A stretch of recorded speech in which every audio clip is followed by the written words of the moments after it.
കൊണ്ടുവാ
ിടുന്ന മേഘമേ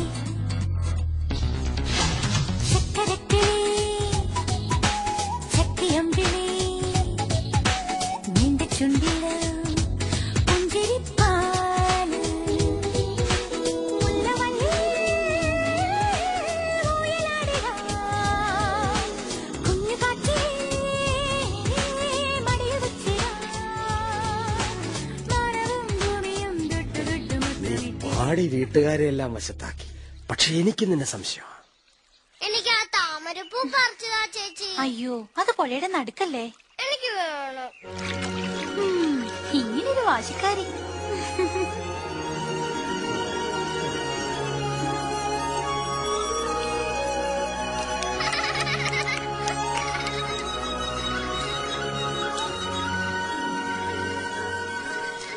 അയ്യോ, ഞാനിതെന്ത് കാഴ്ചയാ കാണുന്നത്?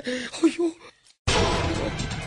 വിനോദേ വിനോദേ വിനോദേ, അയ്യോ ഞാൻ കണ്ടു മോനെ കണ്ടു. ഗെറ്റ് ബാക്ക് ഒക്കെ പിന്നെ ഞാൻ കണ്ടു. എന്ത് കണ്ടു? അയ്യോ, ഇവിടെ നിന്നതും പ്രേതം വന്നതും പ്രേതം. വല്യമ്മ എന്തായി പറയുന്നത്? അമ്മുവിനെ നോക്കാൻ വന്ന പെണ്ണില്ലേ, അവളെ കണ്ടപ്പോഴേ എനിക്ക് സംശയം തോന്നിയതാ. ഇപ്പോ അത് ഉറപ്പായി, അവളും പ്രേതമാ. എനിക്ക് ചൊറിഞ്ഞു വരുന്നുണ്ട് കേട്ടോ. എനിക്കും കുറെ ദിവസമായി ഞാൻ സഹിക്കുന്നു. ക്ഷമയ്ക്കൊരു അതിരുണ്ട്. അയ്യോ, നിന്നെ എങ്ങനെ ഞാനത് പറഞ്ഞു വിശ്വസിപ്പിക്കും?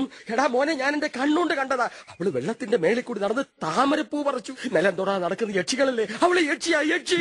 എന്നെ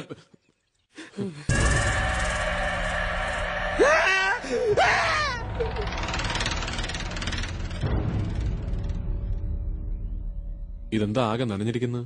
താമരപ്പൂ വേണമെന്ന് മോള് വാശി പിടിച്ചു. കുറച്ച് വെള്ളയുള്ളൂ, ചേച്ചി ഇറങ്ങിക്കോളാൻ പറഞ്ഞപ്പോ ഞാൻ ഇറങ്ങി. നല്ല ആഴം ഉണ്ടായിരുന്നു.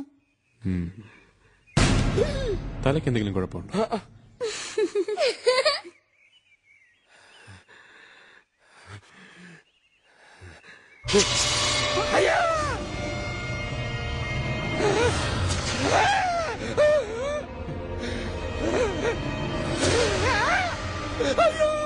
ഇവൾക്ക് കാലില്ല, യക്ഷിയാണ് യക്ഷി. അത് പിന്നെ കാലല്ലാതെ കൈയാണോ? പെമ്പിള്ളാറ പാവാട പൊക്കി നോക്കുന്നു. മേലാൽ ഇവക പ്രാന്തം പറഞ്ഞോടെ നടന്ന ചങ്ങലെ പൂട്ടിയിടും ഞാൻ. അയ്യോ, ഞാൻ എങ്ങനെ അവനെ പറഞ്ഞ് മനസ്സിലാക്കിക്കാനാ? അനിയ കൊച്ചുരാമ,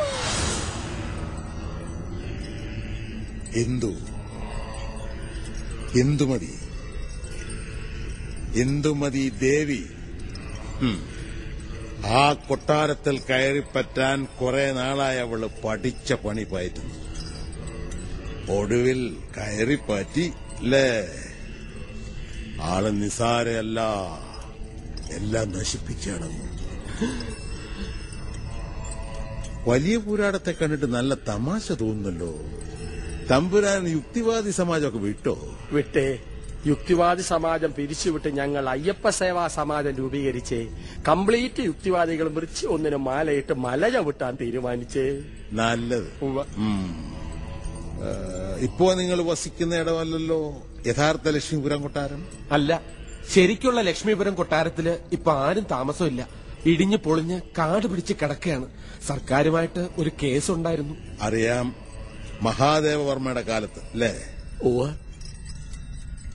ആ കൊട്ടാരത്തിൽ നിന്നാണ് ഈ പ്രശ്നങ്ങളുടെയൊക്കെ മൂല കാരണം ഉത്ഭവിക്കുന്നത്. അതെ, ഇപ്പൊ പറഞ്ഞ കുട്ടിയുടെ അമ്മയുടെ മരണം ഒരു ദുർമരണമായിരുന്നില്ലേ? അതിനു മുൻപും ഒരു മരണം നടന്നല്ലോ, ഒരു പിഞ്ചു കുഞ്ഞിന്റെ. അത് അശ്വതിയുടെ മൂത്ത കുട്ടിയാ. പ്രസവിച്ച് 2 മാസം തികയുന്നതിന് മുമ്പേ മരിച്ചു. അതൊരു കൊലപാതകമായിരുന്നല്ലോ.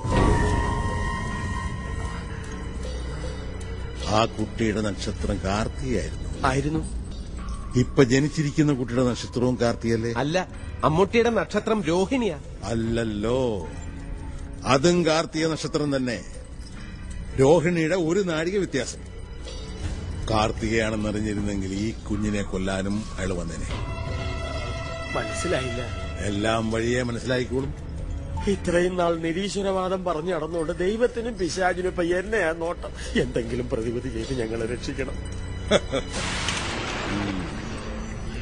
ഓം ഹ്രീം അഘോരമുഖി സർവദുഷ്ടാനാം വാചം മുഖം പദം സ്തംഭയ ജിഹ്വാ കീലയ ബുദ്ധിയും വിനാശയ. ആ പഴയ ലക്ഷ്മീപുരം കൊട്ടാരത്തില് പള്ളിയറകളൊക്കെ ഇടിഞ്ഞു പൊളിഞ്ഞു കിടക്കല്ലേ? അതെ. അതിൽ ഒരറയുടെ നിലത്ത് നക്ഷത്രാകൃതിയിലുള്ള ഒരു ചിഹ്നമുണ്ട്. ആ ഭാഗം 3 അടി താഴ്ചയിൽ കുഴിച്ച് ഇന്ന് തന്നെ ഈ തകിട് നിക്ഷേപിക്കുക. തൽക്കാല ശാന്തി ലഭിക്കും.